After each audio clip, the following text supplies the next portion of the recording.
Nah,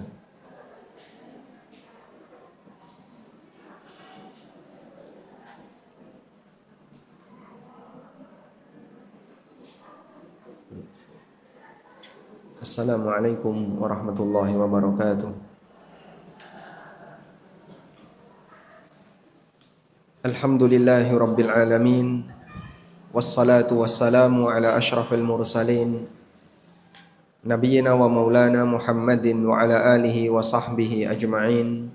Wa ashhadu an la ilaha illallah wahdahu la syarikalah. Wa ashhadu anna Muhammadan abduhu wa rasuluh.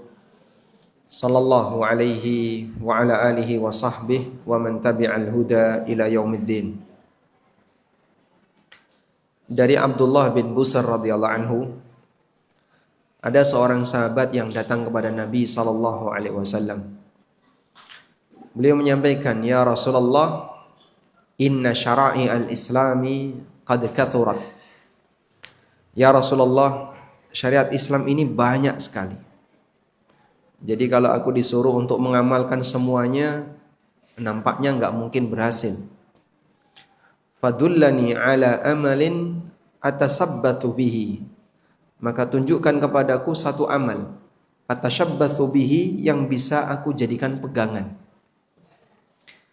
Dan yang dimaksud oleh sahabat ini adalah beliau minta tips bagaimana agar dimudahkan untuk bisa melaksanakan aneka amalan syariat Islam.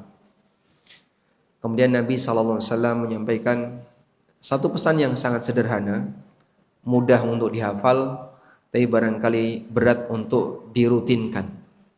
Beliau mengatakan, la yazalu lisanuka radban bidzikrillah. Jadikan lisanmu selalu basah dengan zikrullah.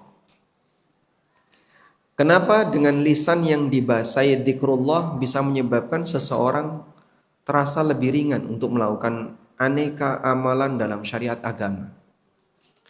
Karena seseorang ketika dia banyak menyebut nama Allah, mengucapkan nama Allah dalam kalimat-kalimat thayyibah, ini akan bisa menimbulkan rasa cinta dalam hati. Sering disebut dalam kalimat thayyibah, dalam pujian-pujian yang indah, di antara pengaruhnya adalah nanti bisa menimbulkan rasa cinta kepada Allah Subhanahu wa taala yang lebih. Makanya kata orang Jawa, weting trisno jalaran saka sutrisno. Weting trisno jalaran saka kulino. Orang kalau membiasakan diri dengan banyak berzikir, banyak membasahi lisan dengan kalimat thayyibah, memuji Allah Subhanahu wa taala, maka akan muncul rasa cinta kepada Allah. Ketika sang hamba sudah banyak mencintai Allah, akan terasa lebih ringan untuk bisa melakukan aneka ketaatan dan amal saleh. Ini salah satu di antara alat bantu. Makanya kalau Anda sudah sampai di masjid, bersiap untuk kajian, menunggu kajian dimulai, karena tadi sedang persiapan, seharusnya yang dilakukan apa? Dzikir. Tapi tadi Masya Allah, antara pasar Sleko dengan MSH, itu kayaknya lebih ramai MSH, Pak. Berisik sekali. Ini jumlah orangnya ada berapa sih? Ada 1000? Enggak sampai ya? Ratusan. Tapi berisiknya Masya Allah. Kayaknya tadi nggak sholat sunnah tahiyatul masjid. Maka untuk bisa menjaga masjid ini agar tetap dalam situasi khusyuk, dalam kegiatan kajian siapapun, kalau Bapak Ibu sudah masuk ke dalam masjid, segera laksanakan sholat tahiyatul masjid, kemudian banyak berzikir kepada Allah. Apalagi di hari Jumat kita dianjurkan untuk memperbanyak membaca sholawat. Baik, selanjutnya kita mau baca buku yang berjudul Mata Menata Wanita, Untaian Nasihat untuk Kaum Hawa. Jamaah yang sudah punya buku, segelnya tolong dibuka ya. Jangan sampai pulang bukunya masih utuh, plastiknya belum dibuka. Jadi di buku ini kita nanti akan membaca 6 pembahasan utama atau 7 di sini ya. Pertama, mengaca wanita sempurna. Seperti apa sih wanita yang sempurna itu? Yang kedua, catatan wanita ketika beribadah. Yang ketiga, wanita bersama keluarga. Yang keempat, mengenai wanita karir dan pekerja. Yang kelima, wanita tahta dan harta. Yang keenam, wanita tutup mata. Yang ketujuh, wanita hingga tua renta. Ini cuman ngepasi saja biar ujungnya semuanya berakhiran A. Nah, kalau ringkasnya, wanita tutup mata ini membahas tentang masalah pakaian. Sedangkan wanita hingga tua renta ini nasihat bagi ibu-ibu, terutama yang sudah lanjut usia, bagaimana persiapan ketika dia mau pulang untuk selamanya. Sekarang kita akan bahas mengaca wanita sempurna. Di pembahasan yang pertama, kami menyinggung tentang sebuah hadis yang disebutkan dari sahabat Abu Musa al-Ash'ari radhiyallahu anhu, di mana Nabi SAW pernah bersabda, "Kamala minar rijali kathirun, walam yakmul minan nisa illa Maryam bintu Imran, wa Asiyatu imra'atu Fir'aun, wa fadlu Aisyah 'alan nisa ka fadli tsaridi 'ala sairi ta'am." Lelaki yang sempurna itu banyak. Kenapa lelaki yang sempurna itu banyak? Karena semua nabi laki-laki, tidak ada nabi yang perempuan. Dan jumlah nabi itu banyak atau sedikit? Jamun ghafir, banyak sekali. Berapa jumlah nabi Pak Ustadz? Dalam hadis dari Abu Dzar disebutkan 124.000 nabi. Dari perjalanan mulai zaman Nabi Adam alaihissalam sampai Nabi Muhammad dengan umur bumi yang kita tidak tahu, yang jelas ribuan tahun. Allah Subhanahu wa taala membimbing manusia dengan Allah mengutus para nabi, dan itu akan menjadikan bumi ini lebih indah. Walam yakmul minan nisa'i illa Maryamu bintu Imran. Dan tidak ada wanita yang sempurna kecuali Maryam bintu Imran dan Asiyah istrinya Fir'aun. Wa fadlu Aisyah, dan keutamaan Aisyah dibandingkan wanita yang lain, ka fadli tsarid, seperti sarid. Sarid itu kayak apa, Pak? Sarid itu potongan roti yang diguyur dengan kuah daging. Itu makanan kesukaan Nabi sallallahu alaihi wasallam. Wa fadlu Aisyah 'alan nisa ka fadli tsarid 'ala sairi ta'am. Keutamaan Aisyah dibandingkan wanita yang lain itu seperti tsarid dibandingkan dengan makanan yang lain. Beliau lebih mencintai Aisyah dibandingkan istri-istri beliau yang lain. Maka Nabi SAW pernah ditanya, "Man ahabbun nasi ilaika?" Siapa orang yang paling Anda cintai? Jawab Nabi SAW, Aisyah. Sahabat ini bertanya lagi, "Minar rijal?" Kalau lelaki yang paling Anda cintai? Nabi SAW mengatakan, "Abuha," bapaknya Aisyah. Siapa namanya? Siapa nama bapaknya Aisyah? Abu Bakar As-Siddiq radhiyallahu anhu. Baik. Sekarang coba kita lihat mengapa Maryam bintu Imran dan Asiyah istri Fir'aun disebut oleh Nabi SAW sebagai wanita terbaik. Para nabi disebut oleh Nabi SAW sebagai manusia yang sempurna. Mereka telah berhasil meraih puncak keutamaan dan sifat-sifat yang terpuji, baik dalam agama, dalam hal kebaikan, ketakwaan, kesempurnaan akal, kesempurnaan ilmu, kebenaran, kejujuran, keadilan, adab, dan seterusnya. Maka para nabi diberi oleh Allah Subhanahu wa taala kelebihan berupa akhlak yang sempurna. Para nabi diberi oleh Allah kelebihan adab yang sempurna. Karena itu para ulama mengatakan akhlaknya Nabi Muhammad sallallahu alaihi wasallam termasuk bagian dari mukjizat beliau sallallahu alaihi wasallam. Anda bisa bayangin ya. Coba saya tanya.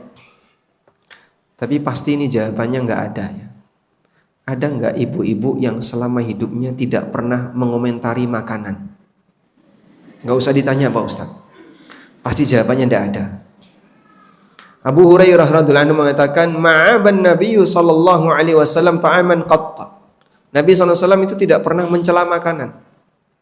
Kadang kalau kita habis makan, selesai, habis, raina. Wis dientekno ngomong. Adapun dari kalangan perempuan tidak ada yang mencapai derajat kesempurnaan itu selain Maryam dan Maryam ibunya Isa, dan yang kedua adalah Asia istrinya Firaun. Maryam Allah jadikan sebagai teladan dalam menjaga kehormatan dirinya dan kesempurnaan ibadahnya. Karena Maryam radhiyallahu anha Allah Subhanahu wa taala pilih berasal dari keluarga yang sempurna. Allah Subhanahu wa taala berikan anugerah kepada beliau radhiyallahu anha untuk memiliki kesabaran yang luar biasa. Yang kedua adalah Asia istri Firaun. Beliau beriman kepada Musa ketika Musa berhasil mengalahkan ahli sihirnya Firaun. Meskipun Firaun adalah manusia yang paling zalim, paling kufur di muka bumi, namun kekafiran suaminya tidak mengubah pendirian istrinya. Sehingga sang istri tetap beriman walaupun suaminya kafir. Dan ini menjadi bukti bahwasanya belum tentu yang namanya hidayah dalam satu rumah tangga itu seragam. Kadang ada orang yang suaminya sudah ngaji, sudah kenal agama dengan baik, tapi istrinya salah pergaulan. Ada juga sebaliknya, istrinya sudah baik, bisa menutup aurat dengan sempurna, dengan maksimal, tapi suaminya dia nggak bisa dan nggak mau untuk mengikuti jejak istrinya. Allah berikan hidayah kepada siapa saja yang dia kehendaki. Sekarang Anda bisa lihat kenapa Maryam dijadikan oleh Allah sebagai wanita sempurna. Satu-satunya wanita yang namanya disebutkan oleh Allah dalam Al-Quran hanya Maryam, gak ada yang lain. Ada wanita yang lain yang disebutkan oleh Allah dalam Al-Quran tapi tidak disebut namanya, seperti istrinya Abu Lahab, wa imra'atuhu hammalatal hatab. Istrinya Nabi Lut, istrinya Nabi Nuh disebutkan oleh Allah tapi tidak disebutkan namanya. Allah Ta'ala berfirman, wa daraballahu mathalan lilladzina kafaru imra'ata Nuhin wa imra'ata Lut. Allah membuat permisalan tentang orang kafir, yaitu istrinya Nuh dan istrinya Lut. Demikian pula Asia istrinya Fir'aun disebutkan status sebagai istri Fir'aun tapi tidak disebutkan namanya.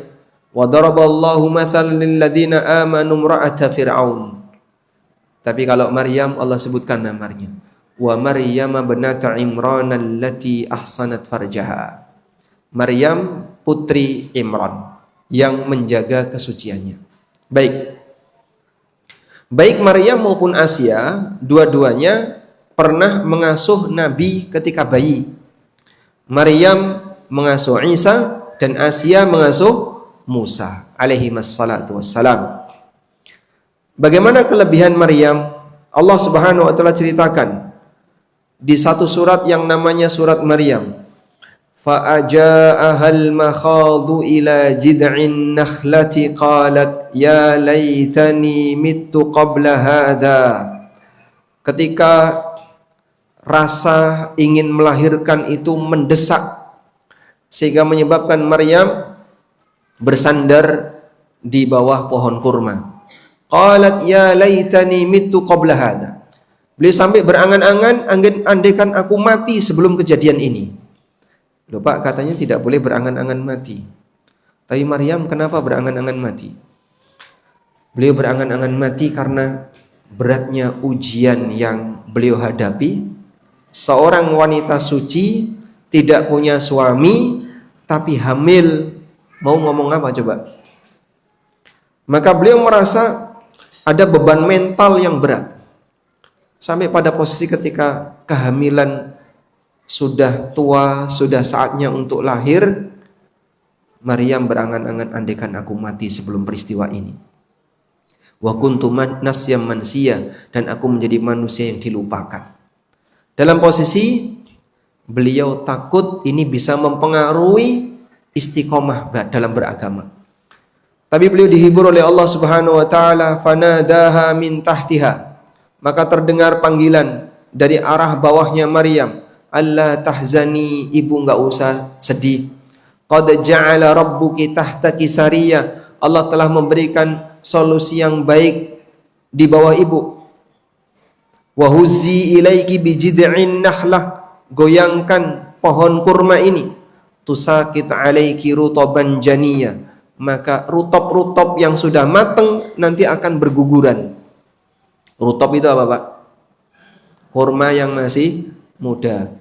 Antara nih kurma muda sama kurma tua yang gampang rontok yang mana? Yang tua.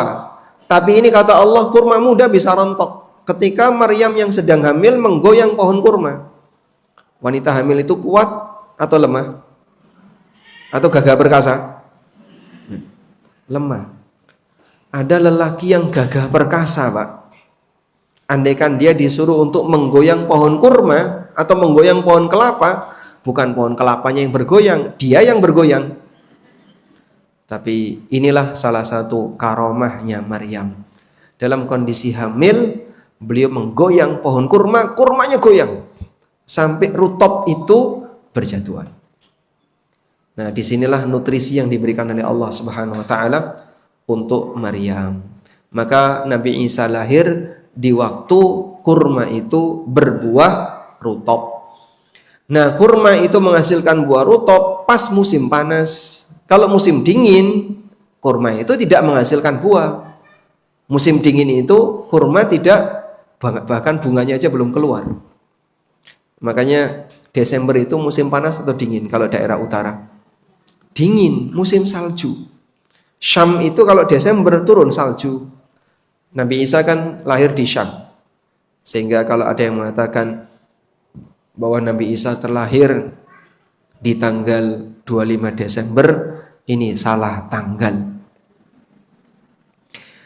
Dan kesabaran yang luar biasa yang dialami oleh Maryam sampai ketika beliau mendatangi kaumnya.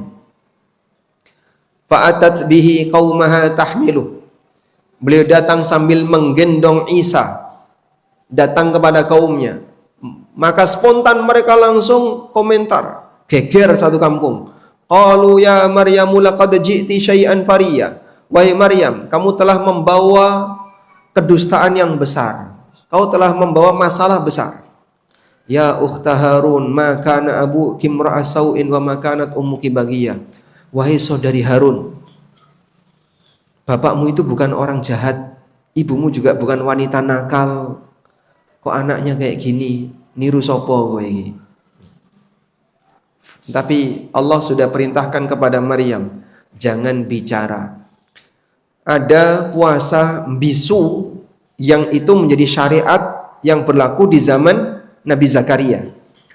Sehingga pada waktu Maryam radhiyallahu anha mendapatkan ujian seperti ini, Allah perintahkan, fa imma tarayinna minal bashari ahadan faquli inni nadartu lirrahmani sauma. Kalau kamu ketemu siapapun, sampaikan, aku sedang puasa bisu. Falan ukallimal yauma insiya, sehingga aku tidak mau ngomong kepada siapapun. Kenapa Allah perintahkan untuk diam? Percuma saja. Beliau kalau menjelaskan nggak bakalan diterima. Maka saat beliau ditanya oleh masyarakatnya, kamu dapat dari mana anak ini? Mana suamimu? Mana? Beliau hanya fa'asyarat ilaih. Beliau berisyarat kepada bayi tadi. Berisyarat ke arah bayi tadi. Qalu, maka mereka mengatakan, kaifa nukallimu man kana fil mahdi sabiyya? Bagaimana kami bisa bicara dengan bayi yang ada di gendongan? Maka Nabi Isa yang berbicara. Qala inni abdullahi ataniyal kitaba wa ja'alani nabiyya. Nabi Isa memperkenalkan dirinya. Identitas pertama ketika Nabi Isa memperkenalkan dirinya yang beliau sebutkan adalah inni abdullah, aku ini hamba Allah, bukan anak Allah. Ataniyal kitaba wa ja'alani nabiyya, Allah memberikan kepadaku kitab dan Allah jadikan aku sebagai nabi. Dan Nabi Isa kemudian menjelaskan status beliau di posisi ketika beliau jadi masih bayi. Di saat itulah sebagian orang kemudian mereka mengakui bahwa Maryam wanita suci. Nah, di sini manusia berkaitan dengan status Maryam terbagi menjadi 3 golongan. Golongan yang pertama, mereka mengatakan Maryam ini wanita berzina. Dia pernah berzina dengan seorang lelaki. Siapa pasangan zinanya? Sampai sekarang masih buron, nggak jelas. Dan ini keyakinan Yahudi. Allah mengatakan dalam Al-Quran tentang keyakinan Yahudi, wa qaulihim ala Maryama buhtanan azima, dan mereka menuduh Maryam dengan tuduhan besar, yaitu menuduh Maryam sebagai wanita pezina. Maka Maryam hamil, ada suaminya, ada pasangan zinanya, sehingga Maryam adalah wanita pezina dan Nabi Isa anak zina. Maka mereka tidak mau mengakui Nabi Isa sebagai nabi, karena nggak mungkin anak zina jadi nabi. Ini Yahudi. Kelompok yang kedua, Maryam wanita suci dan beliau hamil punya suami. Siapa suaminya? Allah. Maha suci Allah dari apa yang mereka katakan. Maka dia punya suami, yaitu Tuhan Bapa, menurut keyakinan mereka. Maha suci Allah dari apa yang mereka katakan. Ada juga yang mengatakan di kalangan Nasrani bahwa Maryam itu punya suami, suaminya namanya Yusuf An-Najjar. Yusuf An-Najjar ini marbot di Baitul Maqdis, yang beliau, ya bagian marbot sebagaimana tugas marbot ya, bersih-bersih, menyiapkan orang yang mau ibadah di situ. Dan di saat Maryam berada di mihrab, Yusuf itu kerja di situ. Akhirnya dia dituduh sebagai pasangan Maryam.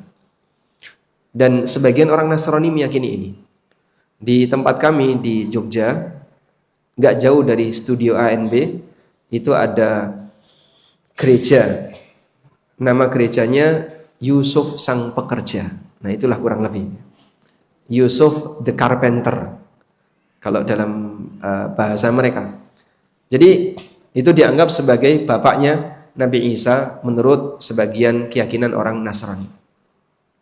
Kaum muslimin punya keyakinan yang berbeda. Maryam wanita suci.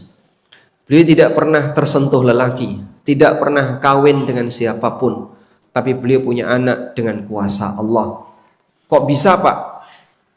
Bisa hamil tanpa lelaki, Pak? Kenapa kita perlu heran dengan seperti itu? Bukankah Allah Maha Kuasa atas segala sesuatu? Sebagaimana Allah kuasa menciptakan manusia tanpa bapak, tanpa ibu. Siapa? Nabi Adam alaihissalam. Allah kuasa menciptakan manusia punya bapak, enggak punya ibu. Siapa? Hawa, istrinya Adam. Tercipta dari Adam. Allah kuasa menciptakan manusia punya ibu, enggak punya bapak. Isa bin Maryam. Allah juga kuasa menciptakan manusia punya ibu, punya bapak. Kita semua.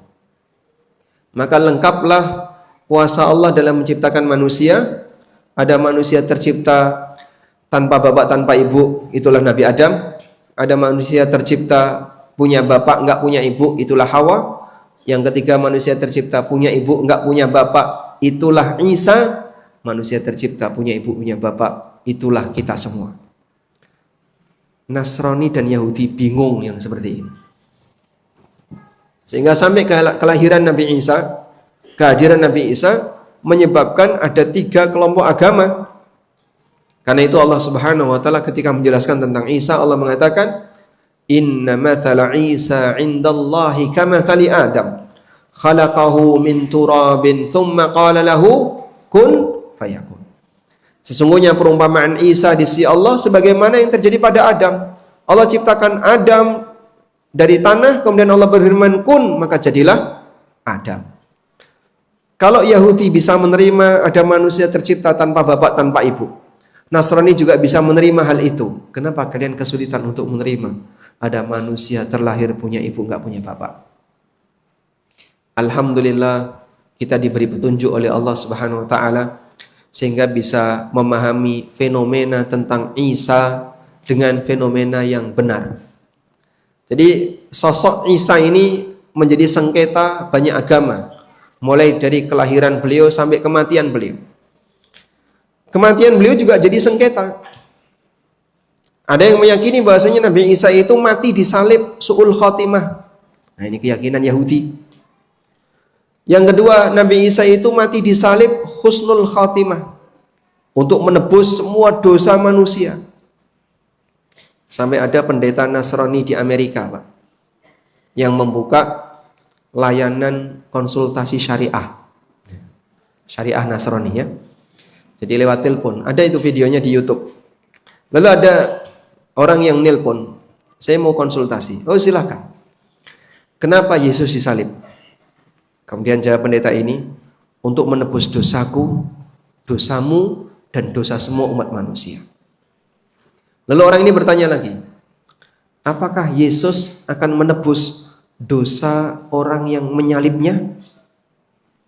Orang yang menyalib Nabi Isa itu apakah dosanya juga akan ditebus oleh Nabi Isa? Jawab pendeta ini, iya, termasuk. Lalu orang ini bertanya lagi, apakah Yesus akan menebus dosanya kaum muslimin? Pendeta ini bilang, tidak. Loh, salah kita ini apa, Pak? Yang menyalib beliau saja dosanya itu ditebus sama beliau. Kita yang nggak pernah punya salah sama beliau. Tapi kata mereka, dosa kita tidak ditebus sama Yesus.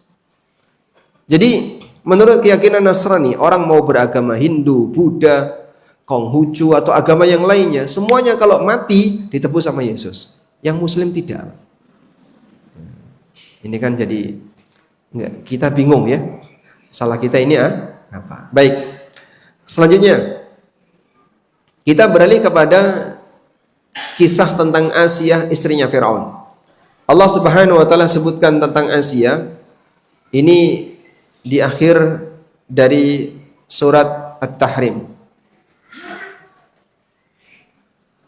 Wa daraballahu mathalan lil ladzina amanu imra'ata fir'aun. Allah membuat permisalan tentang orang yang beriman adalah istrinya Firaun.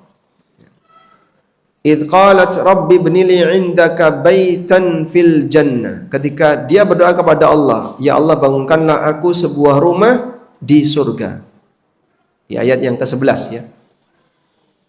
Wa najjini min fir'auna wa 'amali. Selamatkan aku dari kejahatan Firaun. Wa najjini minal qaumidz zalimin, dan selamatkan aku dari kaum zalim. Jadi kebayang enggak? Seorang permaisuri layanannya apa, Pak? Oh, layanan ekstra pasti itu. Beliau adalah seorang permaisuri, istrinya raja, tinggal di istana, yang kuasa suaminya luar biasa. Pasti fasilitasnya fasilitas yang istimewa, layanannya istimewa. Tapi saat Asiyah ini beriman kepada Musa, maka pilihannya dia akan dipenjara, disiksa sampai dibunuh jika tidak kufur kepada Musa. Maka Asiyah radhiyallahu anha punya dua pilihan. Kufur kepada Musa, tapi bisa menikmati istana. Atau beriman kepada Musa, namun dia harus kehilangan kesempatan untuk menjadi permaisuri negara dan kehilangan istana. Tapi beliau, Masya Allah, pilih yang kedua. Tidak apa-apa aku disiksa, dihukum, bahkan dibunuh, yang penting aku punya iman. Dia pilih yang kedua, sehingga apa yang beliau tidak miliki minta kepada Allah. Aku kehilangan istana, maka beliau minta kepada Allah, Rabbi banili 'indaka baitan fil jannah. Ya Allah, buatkanlah untukku rumah di surga. Wa najjini min fir'auna wa 'amali, selamatkanlah aku dari Firaun dan perbuatannya. Sehingga beliau kehilangan istana di dunia, Allah gantikan istana di surga. Maka seperti ini salah satu di antara adab dalam berdoa. Kalau Anda merasa kehilangan sesuatu yang Anda sangat berharap untuk memilikinya, tapi di dunia enggak memilikinya, langsung nyadong minta kepada Allah. Ya Allah, aku enggak punya ini, enggak punya ini, enggak punya. Aku minta kepadamu ya Allah, berikan aku yang lebih baik daripada itu semuanya. Sehingga kita berharap dengan demikian Allah Subhanahu wa taala akan menenangkan hati kita dan membuat kita jadi punya harapan besok di akhirat. Makanya ada ungkapan yang disampaikan oleh Imam Hasan Al-Basri. Idza ra'aita ar-rajula yunafisuka fid dunya fanafishu fil akhirah. Kalau kau lihat ada orang yang lebih unggul dibandingkan kamu dalam urusan dunia, kalahkan dia dalam masalah akhirat. Baik, selanjutnya kita langsung beralih ke pembahasan catatan wanita ketika beribadah. Pertama, wanita mendapatkan perintah ibadah sebagaimana lelaki, karena semuanya tercakup dalam firman Allah, "Wa ma khalaqtul jinna wal insa illa liya'budun." Tidaklah aku ciptakan jin dan manusia kecuali agar mereka beribadah kepadaku. Dan beribadah kepada Allah hanya sah apabila yang bersangkutan mengesahkan Allah.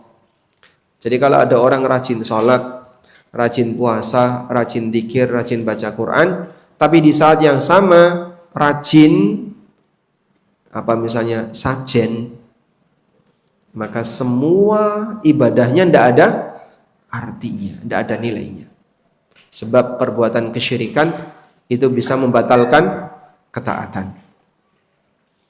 Inti dari ibadah adalah menjalankan perintah Allah dan menjauhi larangannya. Karena itu bentuk ibadah ada dua. Pertama, menjalankan ritual seperti sholat, puasa, zakat. Yang kedua, mentaati aturan yang Allah tetapkan. Baik aturan dalam bermuamalah, aturan dalam keluarga, aturan dalam berbusana, aturan ketika safar, dan seterusnya. Dan mohon dicatat ya,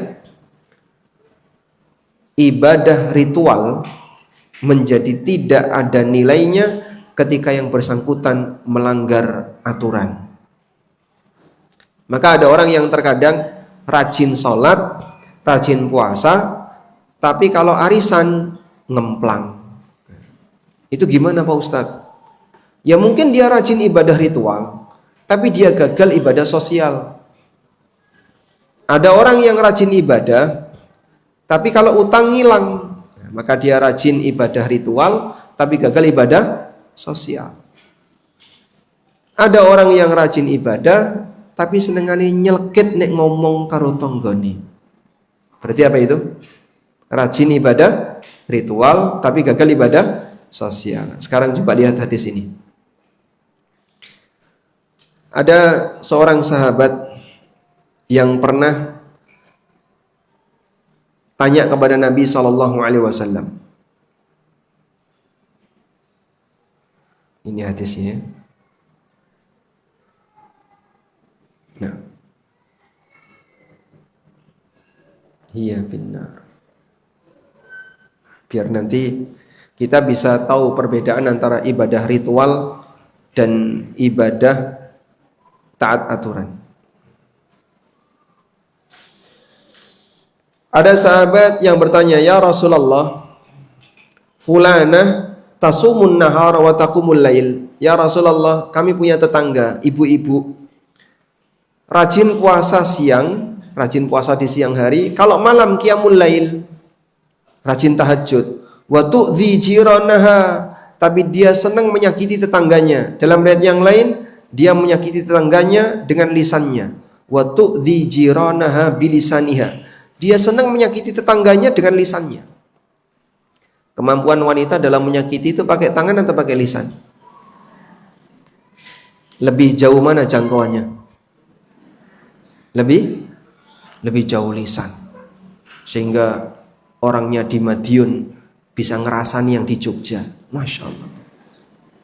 Itulah jangkauan lisan. Faqala Rasulullah sallallahu alaihi wasallam. Lalu kata Nabi sallallahu alaihi wasallam, la khaira fiha. Wong wedok kaya ngene ra ono nilai apike. Wanita seperti ini tidak ada nilai baiknya. Hiya min ahlin nar. Dia penduduk neraka. Sehingga Anda bisa lihat, rajin qiyamul lail, rajin puasa, ini namanya ibadah apa tadi? Ritual. Tapi dia gagal ibadah sosial. Senengane nek ngomong karo koncone nyelekit, nek rebutan pengen kudu menang. Apalagi kalau dia urusan muamalah nggak beres, arisan ngilang, utang ngemplang. Terus apa lagi Pak? Dan aneka kondisi yang lain yang menunjukkan kalau dia ini dalam urusan muamalah nggak beres. Maka yang seperti ini dia berhasil ibadah ritual tapi gagal taat aturan. Sehingga Bapak dan Ibu mohon dipahami ya.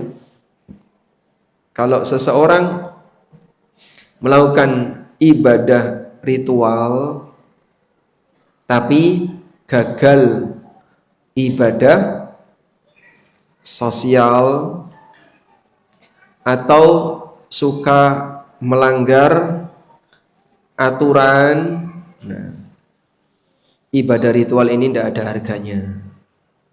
Contoh, puasa plus ngerasani. Nah, puasa plus ngerasani jadi apa?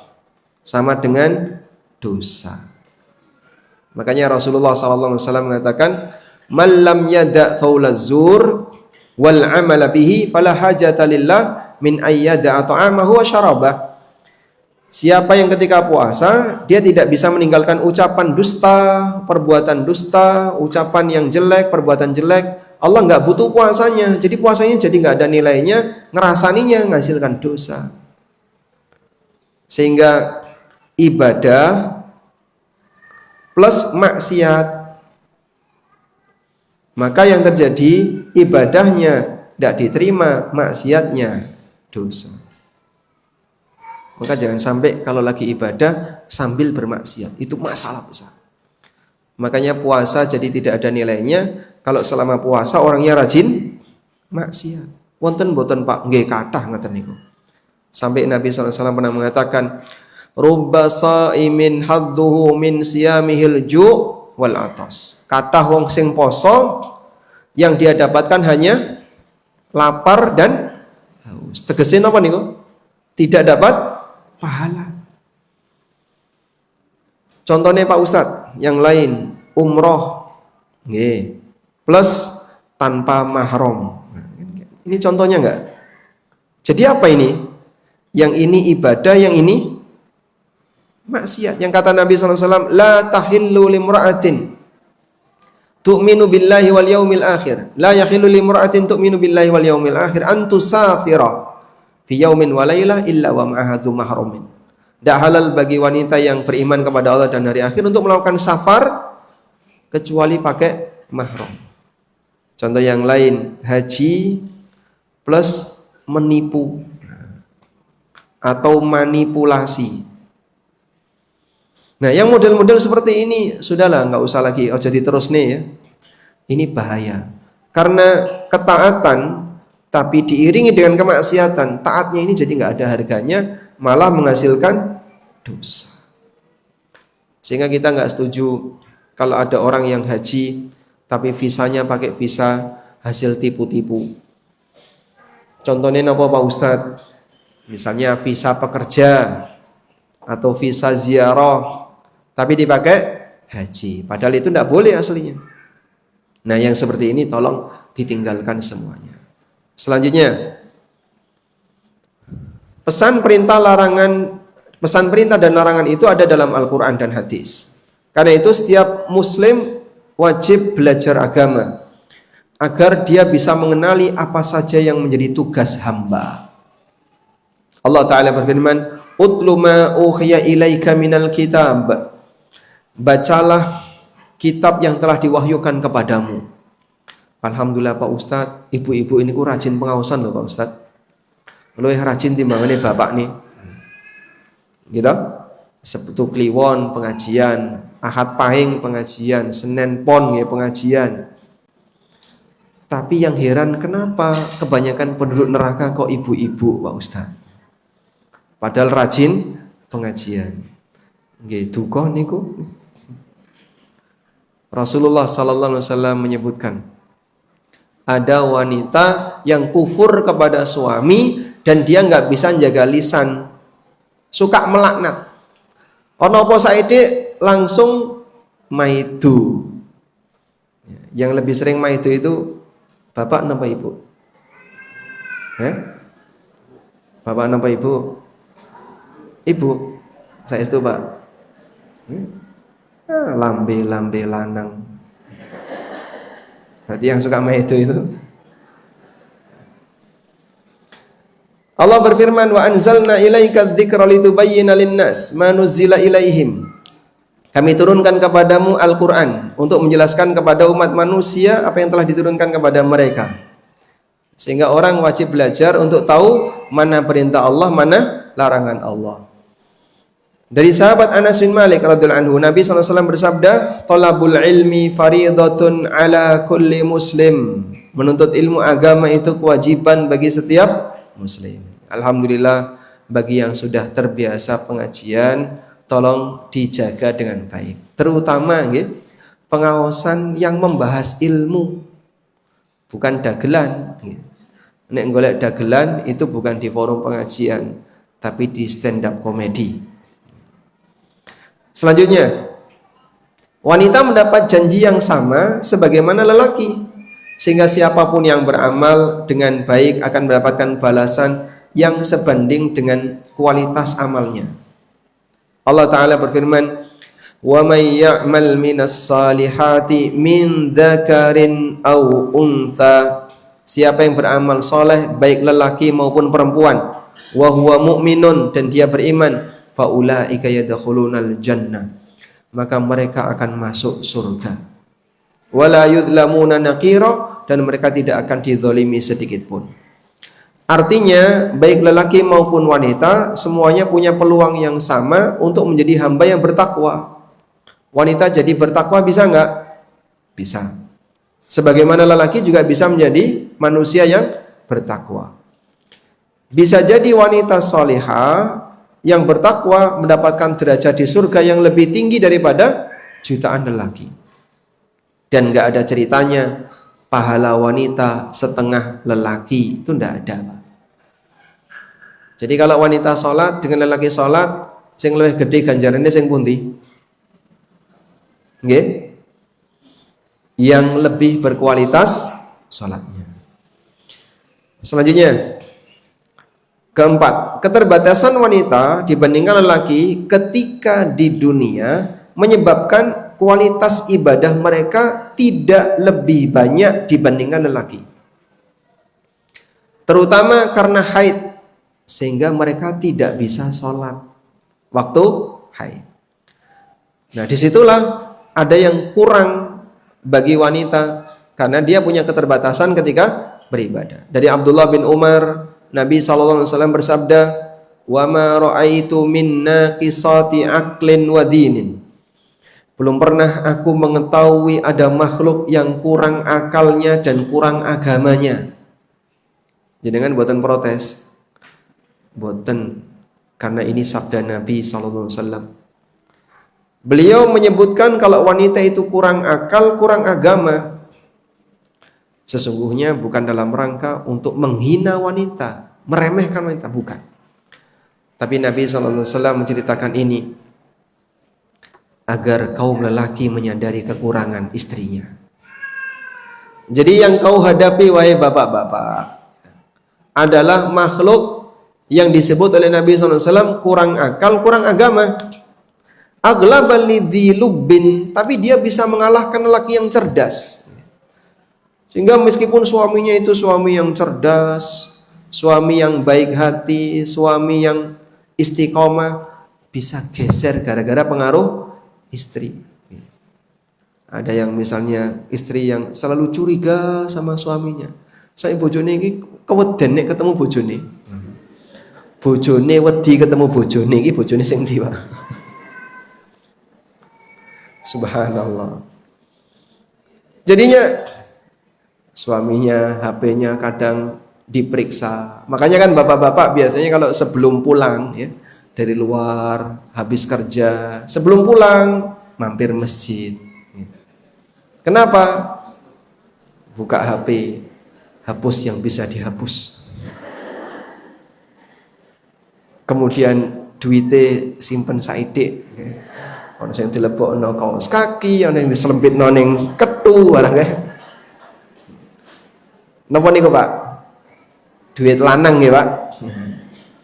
Karena ibu-ibu kan suka menyimpan gambar lelaki, gitu. Nggih, Bu. Suka menyimpan gambar lelaki.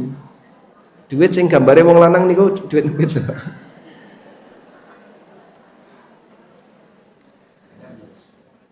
Sehingga suami ini sampai kadang mempersiapkan. Karena nanti kalau masuk rumah mau dihisap oleh istrinya. Masya Allah. Sejak kapan wanita itu diciptakan untuk menghisap suaminya? Karena itulah Rasulullah Sallallahu Alaihi Wasallam menyampaikan, memang ada sisi kekurangan seperti ini. Lalu beliau kasih penjelasan. Amma nuqsanul akli. Sisi kekurangan akal bagi wanita adalah fasyahadatu imra'ataini ta'dilu syahadata rajulin. Persaksian wanita itu setengahnya persaksian lelaki. Makanya kalau lelaki 2 sudah bisa jadi saksi.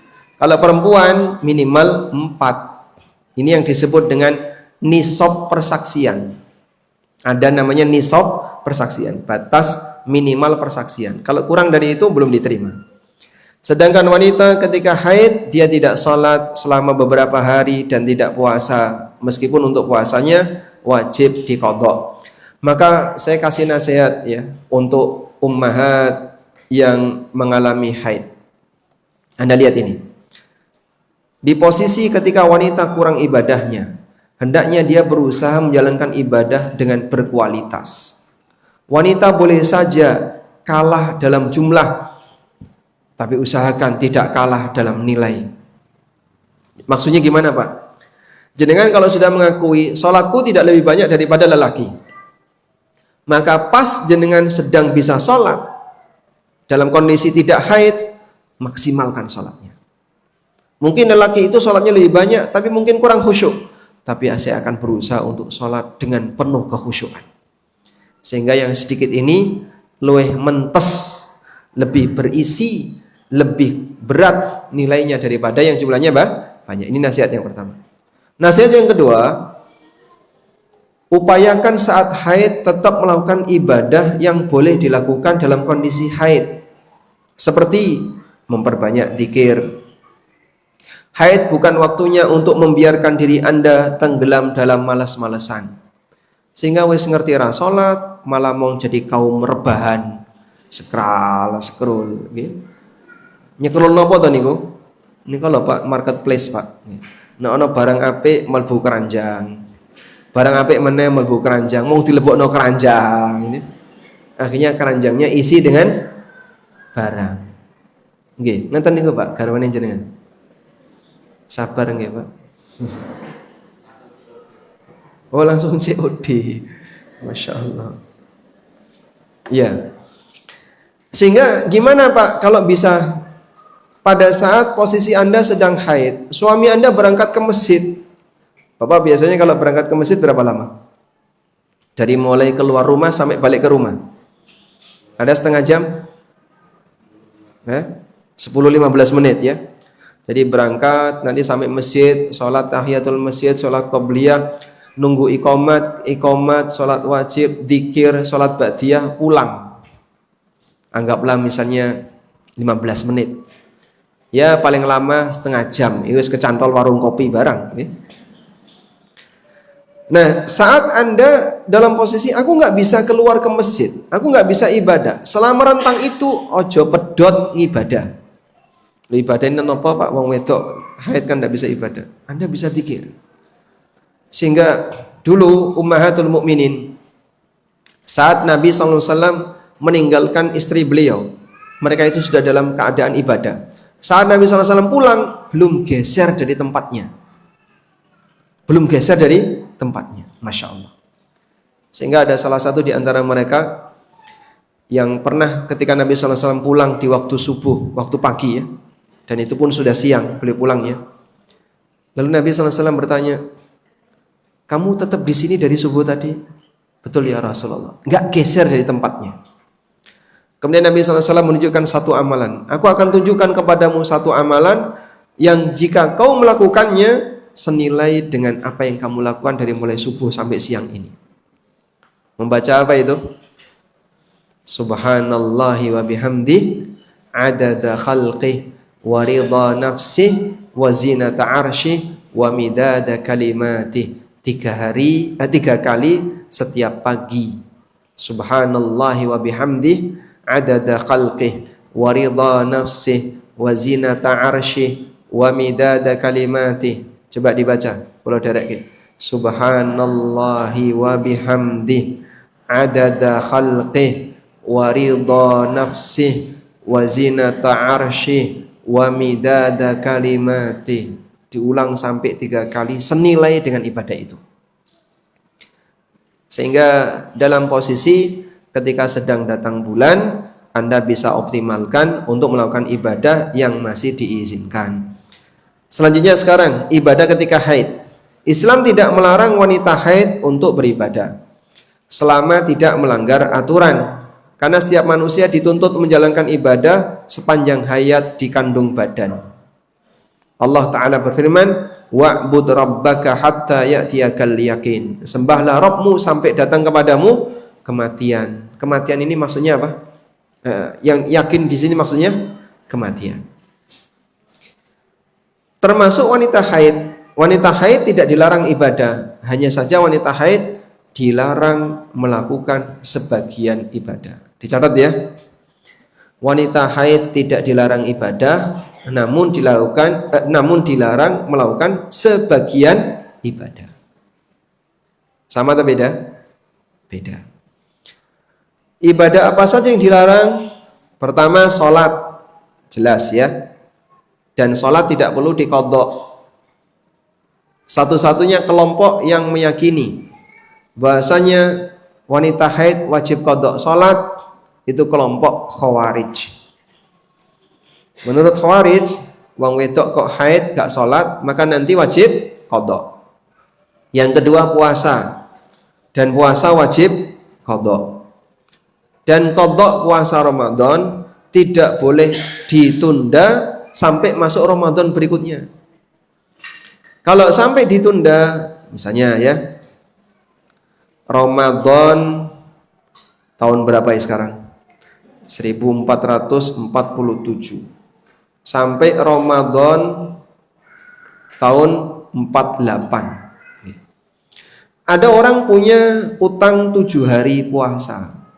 Kalau sampai Ramadan berikutnya ini belum beres, maka nanti wajib diqadha di Ramadan, setelah Ramadan 48 ini, sebelum masuk Ramadan 49 plus fidyah. Nah, nanti qadha plus fidyah karena tertunda. Sehingga tidak boleh nunggak poso Ramadan sampai masuk Ramadan berikutnya. Yang ketiga, yang tidak boleh dilakukan bagi wanita haid adalah tawaf di Ka'bah. Aisyah radhiyallahu anha mengalami haid ketika haji dan beliau diperintahkan Nabi sallallahu alaihi wasallam, faf'ali ma yaf'alul hajj, silahkan kamu lakukan semua ibadah seperti jamaah haji yang lain kecuali tawaf di Ka'bah sampai kau suci. Lalu setelah itu Aisyah menyisir rambutnya, beliau merapikan diri, kemudian beliau beribadah yang lain. Berarti kalau haid boleh Pak Ustadz sisiran rambut, tidak masalah. Angko nek rontok, ya rontok biarin rontok. Lo jadi ini nanti kalau rontok rambutnya harus disimpan terus dijak adus pas sudah suci. Ini semuanya keyakinan jarene yang tidak ada dasarnya. Ya. Jadi rambut rontok ya sudah rontok.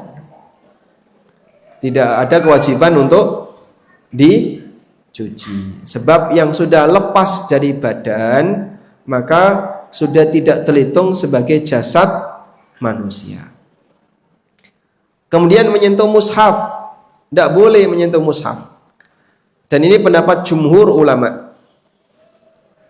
Bahkan pendapat ulama 4 madhab, semuanya sepakat dilarang menyentuh mushaf bagi wanita haid. Terus gimana kalau nggak boleh menyentuh mushaf? Berarti kalau Anda baca Quran, jangan menyentuh mushaf. Caranya pripun Pak? Nggih hafalan. Apale mong inna atau inna iki? Ayo dibolan baleni inna atau inna kal kautsar baleni manna inna atau karo kulhu ngoten nggih. Mungkin Anda bisa minta bantuan suaminya. Pak, nyuwun tulung nggih, bukakno mushaf. Nang apa to? Aku haid. Tunggone ya, Pak. Iki sing maca Quran dadi wong loro. Rasido moco. Selanjutnya iktikaf. Wanita haid tidak boleh iktikaf. Demikian pendapat mayoritas ulama.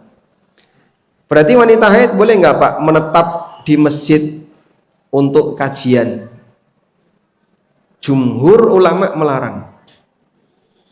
Wanita haid di masjid kajian, jumhur ulama melarang. Meskipun ada sebagian ulama yang membolehkan. Nah, di antara pendapat yang membolehkan itu pendapat Al-Muzani. Beliau salah satu gurunya, muridnya Imam Syafi'i, dan pendapat Ibnu Hazm. Demikian pula beberapa ulama kontemporer, mereka membolehkan wanita haid untuk tinggal dalam sesi tertentu di masjid. Tapi kalau bisa ya, jika memungkinkan, misalnya yang sedang haid disendirikan di belakang, masjid menyediakan satu ruangan di luar ruangan utama masjid, itu akan lebih bagus. Dalam rangka untuk menghindari khilaf yang terjadi di kalangan para ulama. Selanjutnya adalah hubungan badan. Jadi 6 ini yang dilarang ketika wanita sedang haid. Lalu di sini saya kasih catatan ya. Boleh yang menyentuh ponsel, HP atau tablet yang ada konten Qur'annya. Karena benda semacam ini tidak dihukumi sebagai Al-Qur'an. Kok bisa, Pak? Itu HP bukan Qur'an. Nah, kan ada isi Qur'annya. Iya, meskipun ada isi Qur'annya. Tapi statusnya HP. Jadi misalnya seperti ini ya, yang lebih kelihatan. Nah, ini yang saya sentuh adalah saya menyentuh HP, tapi ada isi Qur'annya. Boleh nggak yang seperti ini masuk toilet? Boleh, asal dimatikan. Nah, begitu mati, Anda bawa ke toilet, boleh. Tapi kalau lagi nyala masuk toilet, tidak boleh. Paham ya? Tapi kan HP ini ada isi Qur'annya, Pak. Nek dilebokno toilet nanti masuk toilet bareng Qur'an. Di kepala kita juga ada isi Qur'annya. Jangan punya hafalan Qur'an apa? Al-Fatihah, Al-Ikhlas, Al-Falaq, An-Nas, apal Pak insyaallah. Inna ataina nggih apal. Terus gimana kalau jenengan masuk toilet? Apa kepalanya ditaruh di luar? Yang penting tidak diaktifkan. Hafal Qur'an, masuk toilet maca Qur'an. Nah, itu tidak boleh. Makanya saya tekankan, jangan pernah menggunakan ringtone Al-Quran, adzan atau kalimat thayyibah.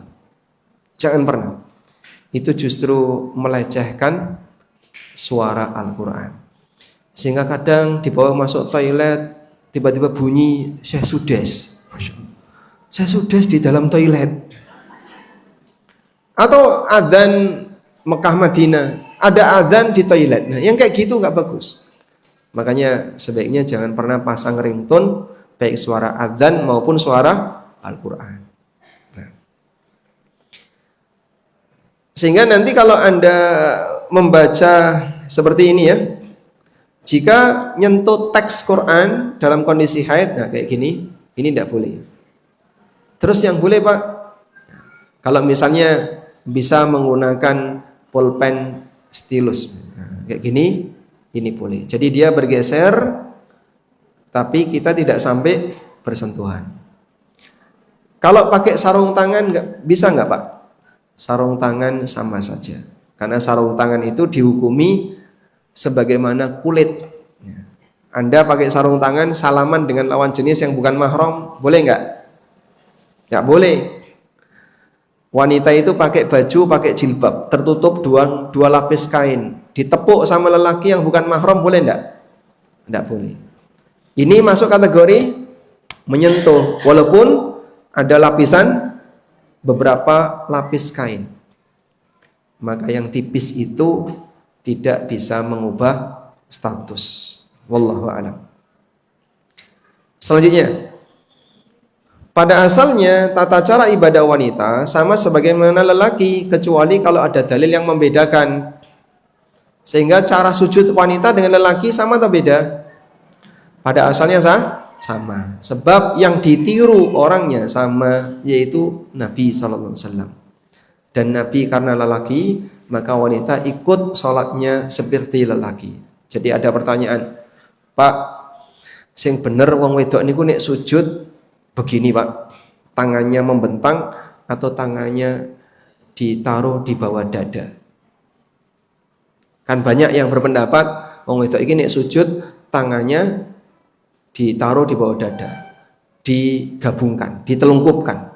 Nek wong lanang sujute dibentangkan. Praktek yang dilakukan Nabi SAW, Rasulullah SAW ketika sujud, tangan beliau membentang. Nah, berarti nek wong wedok ya seperti beliau sama. Kecuali kalau jenengan sholat jamaah, nah, nek sholat jamaah ya lain lagi ya. Baik. Selanjutnya, ini ada kaidah ini ya. Rasulullah SAW mengatakan, innaman nisa'u syaqa'ikur rijal. Wong wedok iku dulur lanang, dulur kandunge wong lanang. Innaman nisa'u syaqa'ikur rijal. Perempuan itu saudara kandungnya lelaki. Maksudnya gimana? Pada asalnya syariat yang berlaku bagi wanita sama sebagaimana syariat yang berlaku bagi laki-laki. Tidak ada beda. Karena diibaratkan seperti saudara kan kandung.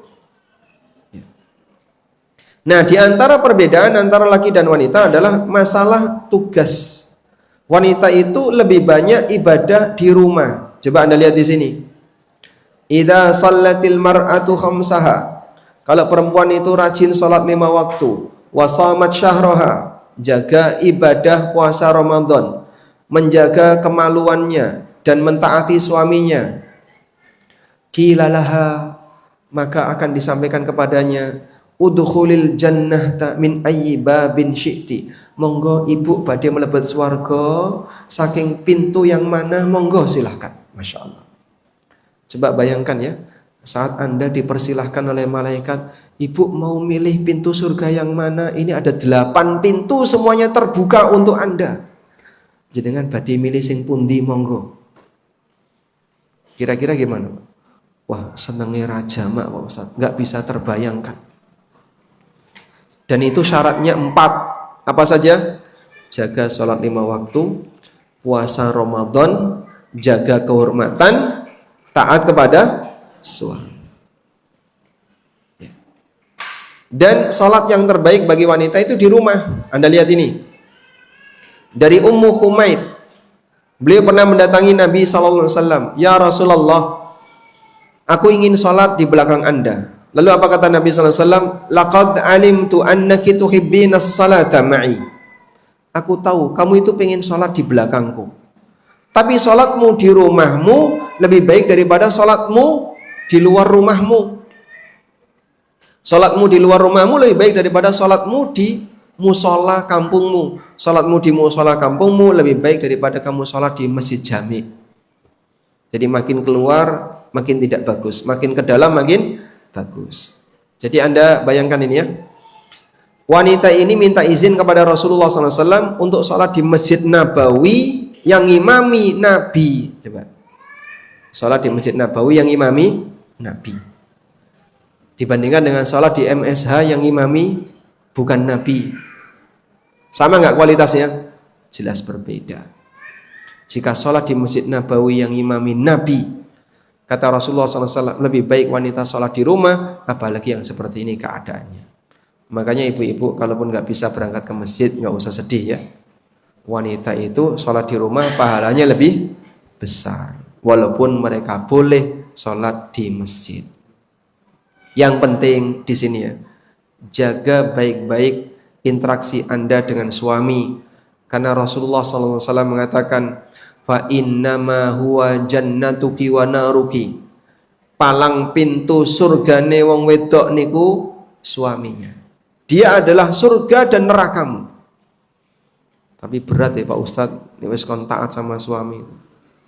Sampai kadang ibu-ibu itu ada yang enggak terima, Pak. Niki cerita nggih. Pun nanti mireng ceritanya dereng Pak Irfan. Oh, dereng, insyaallah. Kula dereng cerita kok nggih. Ada satu pengajian ya. ustadznya itu menyampaikan hadis ini. Ayyuma mur'atin da'aha zawjuha ila firashihi. Wanita siapapun yang diajak suaminya untuk ke ranjang. Nah, diajak ke ranjang itu ngapain tuh Pak Ustadz? Mosok dolanan remi kan? Fa'abat ayatiyaha. Tapi istrinya ini nggak mau datang. La'anat hal malaikatu hatta tusbih. Maka wong wedok koyong ini dilaknat malaikat sampai subuh. Ibu-ibu komentar, Pak Ustadz, itu ngapain malaikat ngurusi rumah tangga orang? Masya Allah. Malaikat ngurusi rumah tangga orang. Kok yo aneh-aneh. Kok sampai mikir tekan kono iki. Dhisik mbok nyidam apa nggih, Pak? Tapi ada yang seperti itu. Karena nggak terima. Makanya tadi ya, jangan pernah merasa bangga hanya sebatas sing penting aku rajin sholat, sing penting rajin poso, sing penting rajin ibadah. Tapi wani karo wong lanang rano gunane. Sebab dalam hal ini Allah Subhanahu wa taala perintahkan makhluk untuk taat kepada makhluk. Dan itu jadi ujian bagi makhluk. Ada makhluk diperintahkan taat kepada makhluk. Contohnya apa Pak? Waktu iblis itu sebelum Adam tercipta rajin ibadah Pak. Maka sampai dia dikumpulkan bersama malaikat. Maka iblis dia tinggal di langit bersama para malaikat, kumpulnya sama para malaikat. Allah kasih ujian. Karena inti dari ketaatan bukan yang penting rajin ibadah ritual, tapi bagaimana dia mau taat kepada semua aturan. Allah kasih ujian. Wa idh qulna nasjudu li Adam. Kami perintahkan, sujudlah kalian semuanya kepada Adam. Malaikat semuanya mau sujud. Sing siji iki gak gelem sujud. Siapa itu? Iblis. Begitu dia nggak mau sujud, dikatakan oleh Allah, aba wastakbara wa kana minal kafirin. Dia tidak mau taat, bersikap sombong, dan dia kafir. Dicap kafir saklawase. Maka iblis dalam hal ini semua ketaatan ibadahnya tadi nggak ada nilainya. Karena dia nggak mau tunduk kepada perintah Allah untuk sujud kepada Adam. Nah yang seperti ini kadang akal itu bisa menjadi penghalang. Makanya saat iblis ditanya, "Ma mana akan tasjuda id amartuk?" Kenapa kau nggak mau sujud ketika aku perintahkan? Apa jawab iblis? Qala ana khairum minhu. Khalaqtani min narin wa khalaqtahu min tin. Aku lebih baik daripada Adam. Kau ciptakan aku dari api, kau ciptakan dia dari tanah. Mosok sing luwih apik kok dikongkon hormat karo sing luwih ora apik. Ora matuk akal. Malah diusir oleh Allah. Qala fahbit minha fama yakunu laka an tatakabbara fiha. Keluar kau dari surga. Kau enggak boleh sombong di surga. Sombong tidak boleh masuk surga. Yang sudah berada di dalam surga begitu sombong kon metu. Karena surga tidak boleh dimasuki oleh yang sombong. Tilkal jannatul lati tilkad darul akhiratu naj'aluha lil ladzina la yuriduna uluwan fil ardi wala fasada. Demikianlah kebahagiaan negeri akhirat yang kami jadikan untuk mereka yang tidak punya keinginan rasa sombong dan ingin berbuat kerusakan di muka bumi. Wallahu ta'ala alam walhamdulillahirabbil alamin. Pas jam 9:30. Dados pripun niki? Jumatan. Tanya jawab. Ada tanya jawab. Nah, monggo dibacakan. Ada mikrofon enggak?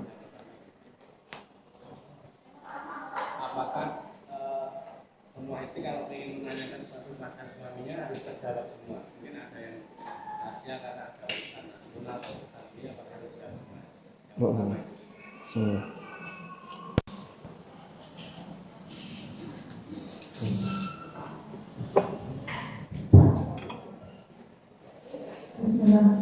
Boleh langsung pertanyaan Ustaz? Sebentar dulu. Jadi gimana ini? Dibuka sesi tanya jawab. Pertanyaan yang pertama. Tadi gimana Pak? Apakah semua pertanyaan dari istri untuk suaminya harus semuanya terjawab? Karena Apakah ada yang- pertanyaan dari istri untuk suaminya Ya, harus dijawab? iya. Karena ada yang rahasia, ada yang tidak. Ada dan sebagainya. rahasia. Iya lah. Sehingga istri nggak perlu tahu. Iya, gak usah kepo-kepo gitu. Gak usah kepo-kepo. Oke. Jadi suami ini ditakoni kaya ngono meneng ae gitu. Baik. Ya, terkadang memang dalam interaksi rumah tangga tiba-tiba muncul misalnya saling curiga, saling kepo dan seterusnya. Itu kira-kira nyaman enggak? Suami curiga sama istri, istri curiga sama suami, kira-kira bisa nyaman enggak, Pak? Tidak bisa. Semua kecurigaan itu akan membuat hati seorang hamba jadi nggak nyaman. Makanya kita diajarkan oleh Allah agar jangan dzon kepada yang lain. Allah Subhanahu wa taala mengatakan, "Ijtanibu katsiran minadh-dzann, inna ba'dadh-dzanni itsmun." Jauhilah banyak prasangka-prasangka. Karena sebagian prasangka itu dosa. Kenapa? Dia memberikan justifikasi. Ojo-ojo bojoku koyo ngene, ojo-ojo bojoku koyo ngene. Itu kan memberikan justifikasi untuk suaminya atau untuk orang lain. Maka dilarang oleh Allah Subhanahu wa taala. Sebab don-don ini akan membuat hidup jadi penuh dengan kecurigaan dan kita jadinya tidak bisa berinteraksi dengan normal. Maka kalau ingin berinteraksi dengan normal, ini ya saran untuk ibu-ibu, sampean punya sifat ranggubris. Ranggubris itu apa? Tagoful istilahnya ya. Tagoful itu gini. Nah, yang penting aku wis cukup, bojoku apik, rano masalah, dia orang soleh, baik, sudahlah. Saya tidak perlu terlalu kepo dengan isi HP-nya, tidak perlu terlalu kepo dengan aktivitas sehariannya. Sehingga terkadang nyun sewu, bapaknya mungkin kemana, sebelum pulang itu mesti mampir masjid loh Pak. Kenapa? Angko nek mulai ditakoni bojoku kan, jawabnya paling enak, tekon di Pak masjid. Sebab nanti kalau tekon di Pak warung, gue iku tanya, gue pertanyaan retail gitu.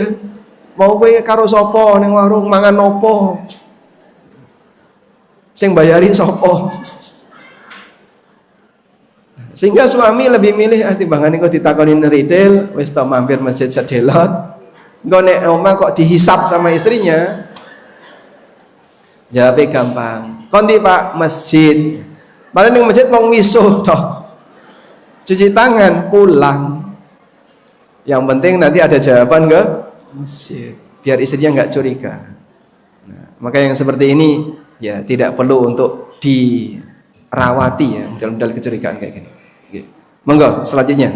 Izin bertanya Ustaz. Mengenai wanita yang harus taat kepada suaminya. Wanita kebanyakan di lingkungan suami yang taat ibadah, tetapi hal masalah nafkah itu terabaikan. Kemudian ada suami yang memenuhi nafkah, tetapi dalam ibadah kurang. Di sini posisi wanita itu taat yang bagaimana Ustaz? Apakah seperti istri Asia Fir'aun itu kan kaya-kaya, tapi beliau tetap taat kepada Fir'aun? Mohon penjelasan Ustaz. Baik. Golei wong lanang yang sempurna itu juga nggak ada ya. Sebagaimana golei wong wedok sing sempurna nggih mboten ada. Nek pengen aku nggih jane pengen nggih bojoku sugih, baik hati, nurut karo wong wedok, pinter agama nggih. Terus apa meneh Pak? Ben taun iso berangkatno umroh. Syukur-syukur ya haji furoda. Ini belum ngaca dia. Coba jenengan ngaca. Siapa kamu? Makanya sebagaimana pada diri istri ada kekurangan, pada diri suami juga ada kekurangan. Dan kalau kita melihat kekurangan yang ada, Allah ajak kita untuk fokus kepada apa? Lihatlah kebaikannya. Sehingga kalau misalnya dalam diri istrimu ada kekurangan, kau lihat bagian kebaikannya, kau lihat bagian yang kelebihannya. Kalau terlalu fokus dengan kekurangan, nanti jadinya selalu merasa nggak terima dan seterusnya. Itulah yang menyebabkan orang itu jadi kurang pintar bersyukur. Terutama ya dalam urusan nikmat. Nabi SAW sarankan, coba tenang dulu ya. Selesai jam berapa biasanya ngaji? Kalau nggak tenang nggak selesai. Oh. Jadi dalam urusan nikmat Rasulullah SAW arahkan gimana? Unduru ila man huwa asfala minkum. Lihatlah kepada yang lebih bawah daripada kamu. Wala tanduru ila man fawqakum. Jangan lihat kepada yang lebih atas. Makanya kalau lihat orang lain, ya, lihat sepatunya dulu. Lihatlah yang lebih bawah. Bukan gitu Pak maksudnya Pak. Maksudnya lihatlah kepada orang yang secara nikmat lebih rendah daripada kamu. Apa tujuannya? Ada yang bisa jawab? Apa tujuan kenapa kita diperintahkan untuk melihat yang lebih bawah? Agar bisa, kalau Anda jawab agar bersyukur, salah jawaban. Agar tidak meremehkan nikmat yang ada pada dirinya. Karena sikap orang terhadap nikmat itu ada 3 tingkatan. Syukur niku yang paling apik. Yang paling rendah meremehkan. Tengahnya ini Pak, tidak bersyukur tapi tidak meremehkan. Minimal nih awakmu ya ora iso syukur, ojo sampai ngeremeh nih. Sehingga kadang Pak, selesai pengajian terus sama-sama ke tempat parkir misalnya ya. Ono sing numpak sepeda motor niku berkelas nih. Ono sepeda motor sing watu-watuen ya ono. Sepeda motor sing anyar gres ya ono. Ono sing numpak Alphard, ono sing numpak ini numpak dan aneka kendaraan. Kalau dia terlalu melihat kepada kendaraan yang mewah, nanti kendaraan yang dimiliki suaminya, Pak, sepeda motor kok watuk Pak. Karena dia meremehkan nikmat sebab melihat yang lebih atas. Makanya kita sarankan, lihatlah kepada yang lebih bawah. Termasuk ya, begitu sampai rumah nyawang bojone, bojoku kok ketok wis tua ya. Karena tadi dia ngelirik yang lebih tua. Kok wernane podo loh Pak maksudnya Pak. Nah, seperti itu bahaya. Baik, maka sebagai saran ya, untuk tadi, pertama, bagaimana kalau suami kurang rajin ibadah tapi sudah memenuhi nafkah? Yang penting kewajiban suami sudah tertunaikan kepada Anda, maka istri punya kewajiban taat kepada suami. Masalah suaminya kurang rajin ibadah, itu bukan urusan istri. Yang kedua sekarang, suaminya rajin ibadah tapi nggak ngasih nafkah. Nah, maka yang seperti ini suaminya belum memenuhi kewajiban kepada istrinya. Dan para ulama menjelaskan, kalau suami tidak memenuhi kewajiban kepada istri, maka istri boleh tidak memenuhi kewajiban suaminya. Jadi maksudnya gimana Pak? Kalau suami nggak ngasih nafkah, istri boleh tidak taat kepadanya. Kalau nggak ngasih nafkah. Tapi kalau nafkahnya sudah dikasih, kok saya gak gelem taat, nah itu beda lagi. Ya. Tapi saya belum dikasih cincin, belum dikasih gelang, itu bukan nafkah. Nafkah itu kebutuhan pokok. Ya. Kalau perhiasan termasuk kebutuhan pokok nggak? Wanita kalau nggak pakai perhiasan pusing nggak? Hah? Pusing, mual gitu ya. Terus nganggo cincin mual. Masya Allah. Wallahu a'lam. Izin bertanya Ustaz. Nggih. Monggo. Waalaikumsalam warahmatullahi wabarakatuh. Ya Ustaz, Masya Allah ada yang bagus kata-kata. Tapi ini yang saya tanyakan Gimana? Mata karena saya mau bertanya, hukum pemblokiran kontak yang tanpa syarat menunjukkan juga. Sebagai ilustrasi seperti ini Ustaz, ada yang diberi persyaratan, itu berteman baik.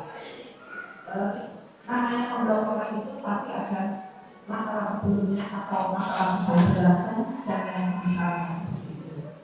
Namun ada ini adalah pernah ada satu kesalahpahaman, namun sudah terselesaikan dalam CPA, sudah saling mengasihani kebaikan, sudah saling memaafkan dan sudah dengan emosi bisnis di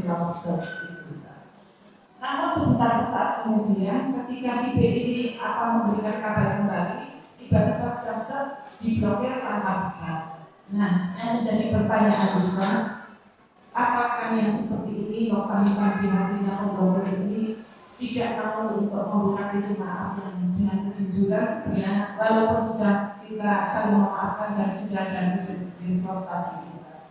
Mohon nasihatnya semoga ini menjadi ibrah bagi semuanya untuk tidak berbicara dan menjalankan kontak tiba-tiba. Sebenarnya ada satu lagi Ustaz yang mau ditanyakan, tapi dijawab dengan Ustaz. Baik. Masya Allah.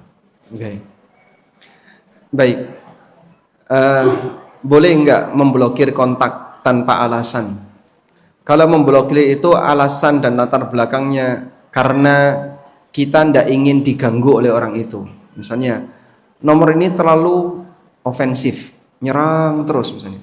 Atau dia sering ngirim-ngirimi yang nggak jelas-jelas. Dan Anda merasa terganggu, lalu Anda blokir, boleh-boleh saja. Tapi kalau memblokir karena alasan jotaan, ada bahasa jotaan Pak di sini. Musuhan, saling memusuhi, membenci. Nah ini yang pernah dilarang oleh Nabi SAW. Wala tadabaru. Janganlah kalian saling membelakangi. Saling membelakangi tegese saling buang muka. Sehingga kalau ada ketemu melengos. Diberi salam nggak mau jawab. Nah itu yang dilarang oleh Rasulullah SAW. Bedakan dua ini ya. Boleh tidak akrab, tapi tidak boleh menampakkan permusuhan. Kaidah ya. Kalau Anda mencintai orang lain, tampakkan. Tapi kalau Anda membenci orang lain, rahasiakan. Dalam hadis riwayat Bukhari Muslim, Nabi SAW pernah duduk dengan seorang sahabat, sebut saja sahabat A. Tiba-tiba lewat sahabat B. Lalu sahabat A ini bilang kepada Rasulullah SAW, Ya Rasulullah, inni uhibbu hadha. Ya Rasulullah, saya itu senang sama sahabat B tadi. Nabi SAW kemudian tanya kepada si A, A'lam tahu, apakah kau sudah memberitahu kepada si B? Jawab si A, belum. A'limhu, kasih tahu dia. Falahikahu, akhirnya dikejar. Sahabat ini berdiri, langsung mengejar sahabat A. Begitu ketemu, kemudian sahabat A ini mengatakan, inni uhibbuka fillah. Aku mencintaimu karena Allah. Jadi kalau jenengan duwe seneng karo sesama temannya kajian, nggih. Kok ini ape orangnya, baik hati, ramah, nyenengke, sampaikan. Kula niki seneng kalian jenengan. Nah, itu tujuannya dalam rangka apa? Membangun ukhuwah. Tapi kalau nggak seneng sama orang lain, jangan ditampakkan. Rasulullah SAW itu pernah nggak seneng sama seseorang.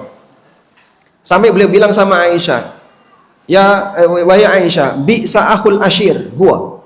Ini orangnya jelek banget kalau diajak berteman.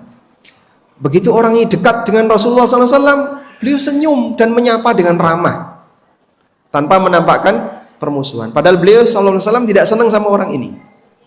Maka kalau lagi benci dan nggak senang sama orang, tidak harus ditampakkan. Ngerti nggih? Alhamdulillah. Waalaikumsalam warahmatullahi wabarakatuh.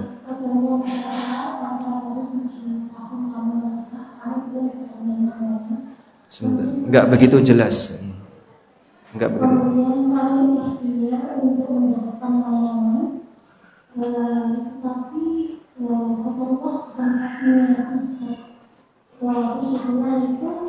Orangnya di rumahnya kotor sekali, banyak waktu, orangnya tidak bisa.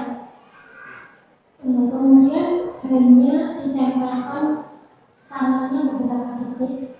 Kemudian dia mengatakan pada gangguan kemudian membayar selesai, setelah itu diminta kembali lagi besok untuk dibikinkan ramuan katanya.